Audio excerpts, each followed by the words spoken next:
सत्संग योग भाग 1 अध्यात्म रामायण बालकांड पंडित रामेश्वर भट्ट कृत टीका प्रथम सर्ग। अथ राम हृदय गीता शिव पार्वती संवाद।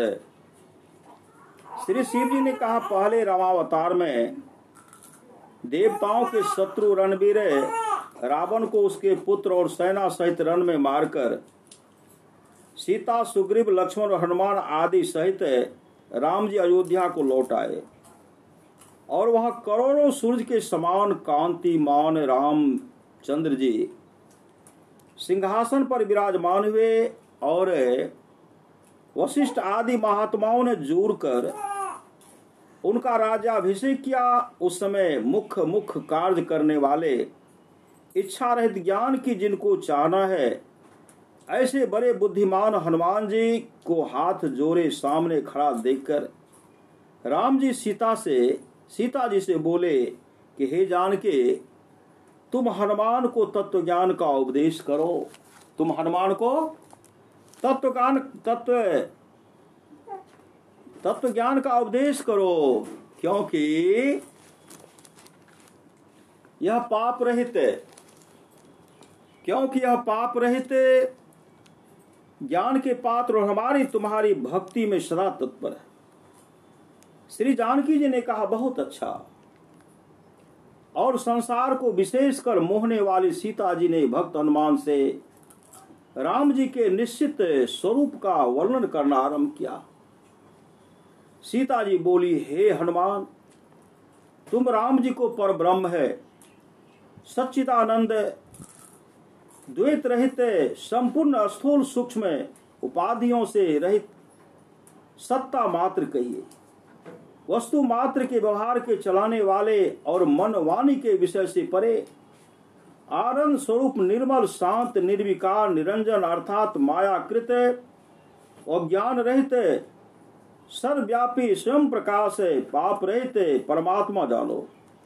और हे हनुमान, मुझे उत्पन्न, पाल और नाश करने वाली मूल प्रकृति जानो। उन राम जी के समीप मात्र होने से मैं आलस रहित होकर इस संसार को रचती हूँ और उस परमात्मा के समीप मात्र होने से मेरे रचे हुए जगत को अज्ञानी लोग उस परमात्मा में आरोपण करते हैं। उसी परमात्मा का जन्म अयोध्या नगरी में अत्यंत निर्मल वंश में होना, विश्वामित्र की सहायता करना, उनके आज्ञा की, उनके यज्ञ की रक्षा करना, अहिल्या का शाप दूर करना, शिव जी का धनुष तोड़ना, शिव जी का धनुष भंग करना, फिर मेरे साथ विवाह करना, परशुराम जी का गर्भ तोड़ना, फिर अयोध्या में मेरे साथ 12 वर्ष रहना, फिर दंड कारण्य में जाना, विराट का मारना, माया रूपी मारीच का वध करना और माया की सीता का हरण होना, जटायु का मोक्ष लाभ होना, कबंध का साप से छुटाना, सबरी का पूजन ग्रहण करना और फिर सुग्रीव से समागम होना, फिर बाली का वध करना, सीता को ढूंढवाना, समुद्र पर पुल बंधवाना, फिर लंका पर चढ़ाई करना, फिर युद्ध में दुष्ट रावण को पुत्र सहित मारना, विभीषण को राज देना, फिर पुष्पक विमान बैठकर मेरे साथ अयोध्या को आना, फिर राम जी का राजगद्दी पर बैठाना इत्यादि सब कर्म मेरे किए हैं। उनको अज्ञानी जन इन निर्विकार परमात्मा राम जी में आरोपण करते हैं।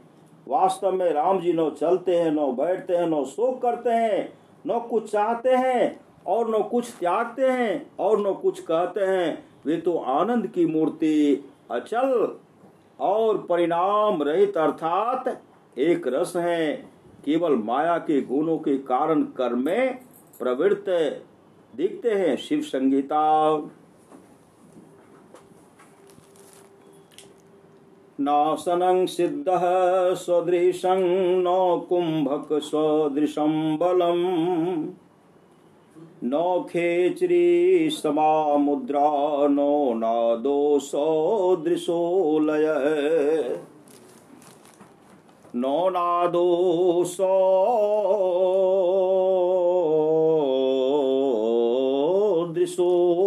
लय नो सिद्धासन समासन नो कुंभक संबल नो खैचरी के समान मुद्रा और नो नाद के तुल्य लय है। यह करोति सदा ध्यान माज्ञा पद्मस्य गोपितम पूर्वजन्म कृतं कर्म विनश्येद विरोधत।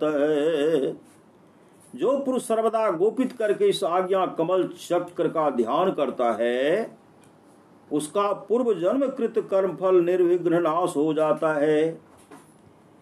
इह स्थितः सदा योगी ध्यानं कुर्यान् निरन्तरं तदा करोति प्रतिमां प्रति जापं नर्थवत्। जब योगी या ध्यान आज्ञा चक्र में ध्यान है सर्वदा निरंतर करे तो उसका प्रतिमा पूजन करना व जप करना सर्वथा अनर्थवत है। यानि यानि ही प्रोक्तानि पंचपद में फलानि वे तानि सर्वाणि सूतरा में तज ज्ञानाद भवन्ति। पंच पद्मों का जो फल पहले कहा वह समस्त फल आप ही इस आज्ञा कमल के ध्यान से प्राप्त हो जाएगा। शिरः कपाले रुद्राक्षं विवरं चिंत्येद यदा तदा ज्योतिः प्रकाशः स्याद् विद्युत पुंज संप्रभ। एतत् चिंतन मात्रेण पापानां संक्षयो भवेत् दुराचारोऽपि पुरुषो लभते परमं पदम। कपाल में शिव नेत्र के छिद पर जब ध्यान किया जाता है तो विद्युत पुंज बिजलियों के समूह के समान चमकता हुआ ज्योति प्रकाश होता है। इसके चिंतन मात्र ध्यान से पापों का नाश होता है और दुराचारी पुरुष का भी दुराचारी पुरुष भी परम पद को प्राप्त करता है। ज्ञान संकलित तंत्र के चुने हुए मूल संस्कृत श्लोकों के श्री काली प्रसन्न विद्यारत्न महाशय जी के बंगला अनुवाद के भारतीय अनुवाद सहित देहस्था सर्वविद्याश्च देहस्था सर्वदेवता देहस्था सर्वतीर्थानि गुरुवाक्येन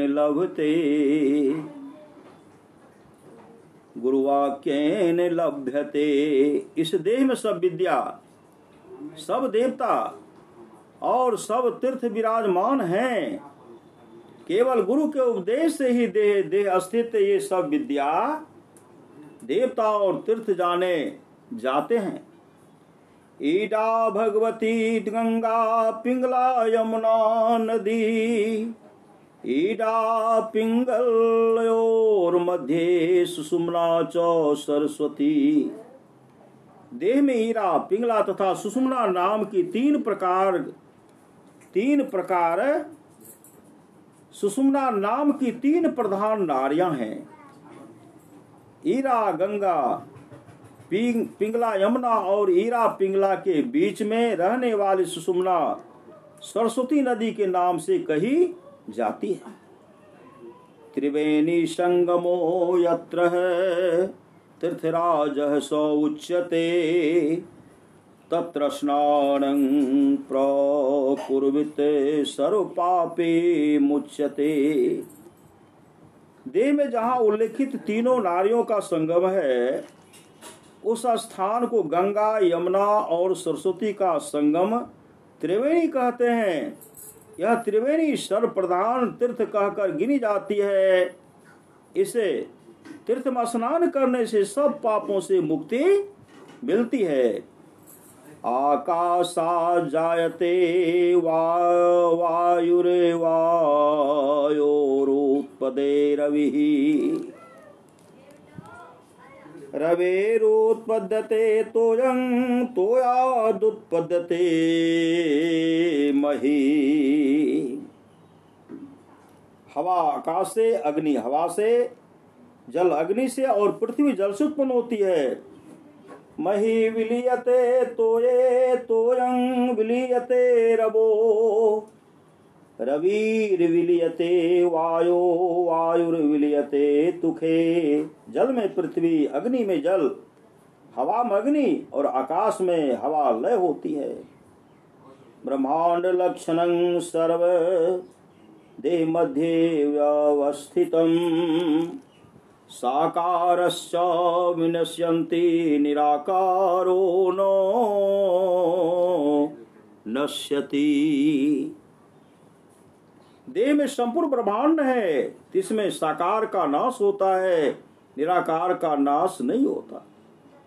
निराकारं मनो यस्य निराकार समो भवेत है तस्मात् सर्व प्रयत्नेन साकारासु परित्यजेत है। जिस व्यक्ति का मन निराकार है वह निराकार सदृश होता है, इसलिए यत्नवान होकर साकार त्याग देना चाहिए।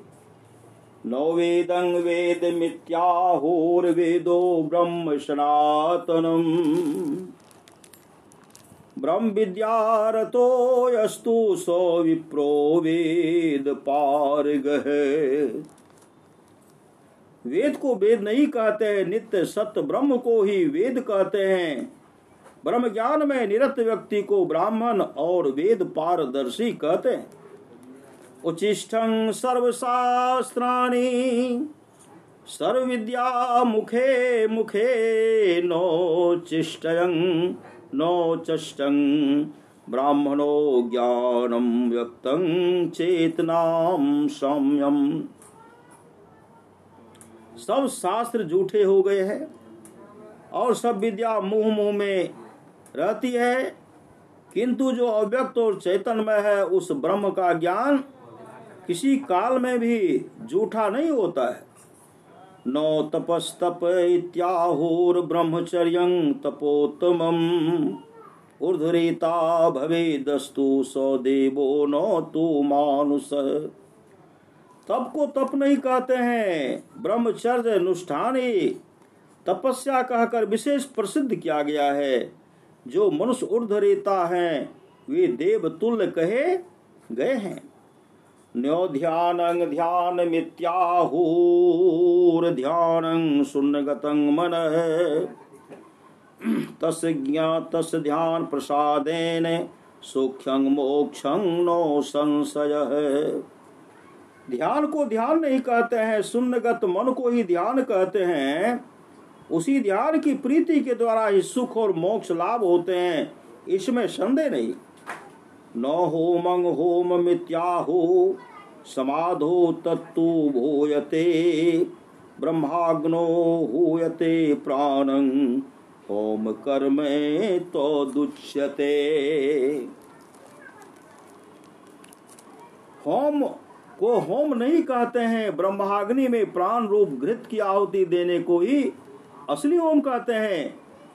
यावदर्णं कुलं सर्वं तावज्ञानं नो जायते ब्रह्म ज्ञानं पदं ज्ञात्वा सर्वं वर्ण विवर्जितः।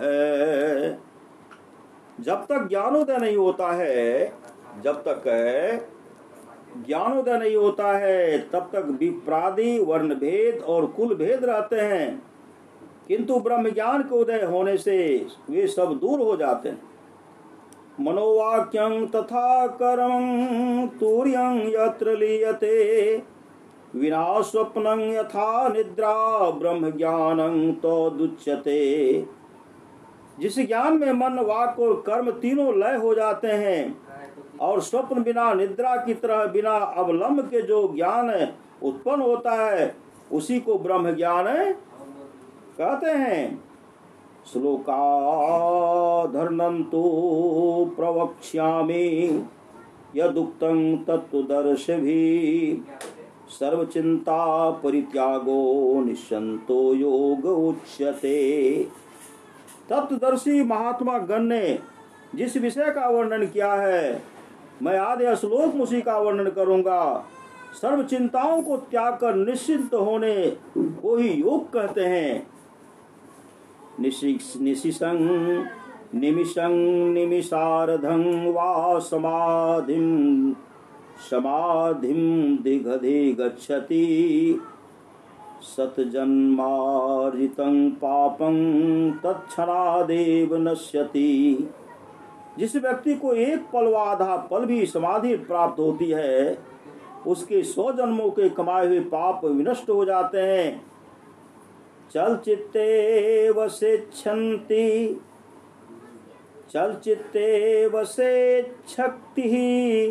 अस्थिर चित्ते वसेच्छिवः अस्थिर चित्तो भवे द्वेहि सो देहस्थोपि सिद्ध्यति।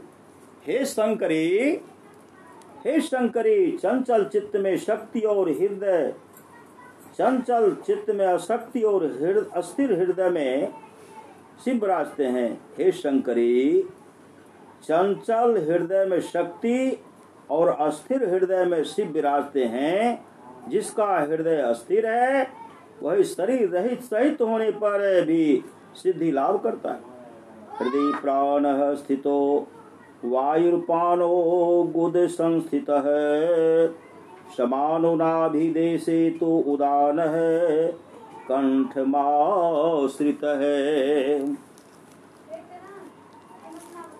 व्यानः सर्वगतो देहे सर्वगात्रेषु संस्थितः नाग ऊर्ध्वगतो वायु कूर्म अस्तीर्थानि संस्थितः क्रीकरः शोभिते चैव देवदत्तोऽपि जृम्भणे धनंजयो नाद घोषे निविशे चैव साम्यति।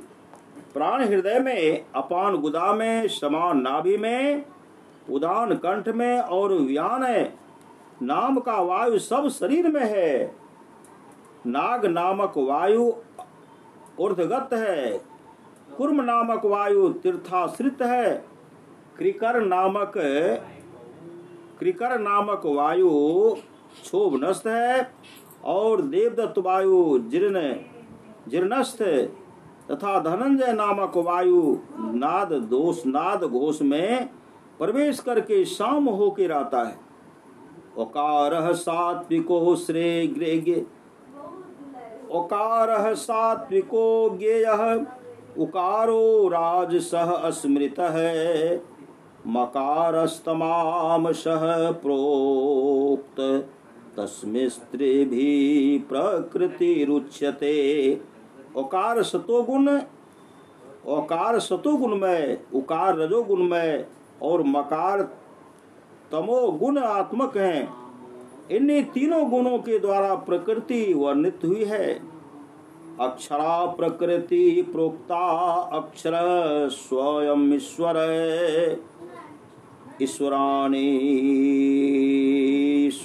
ईश्वराण्यंतर्गता साही प्रकृतिरे गुण बंधना।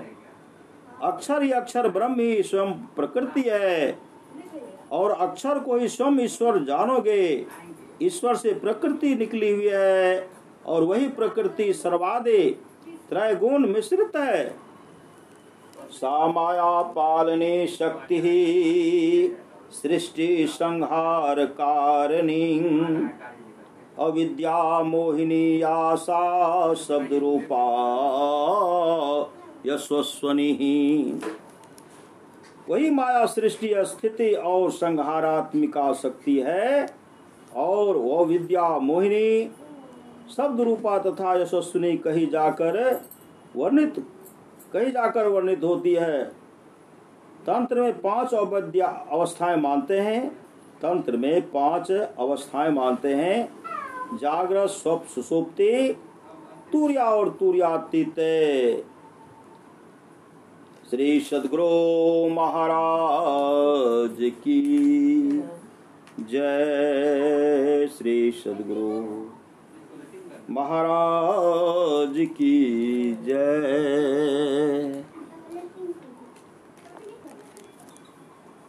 दीक्षा बोल के बंद करते हैं। दिख रहा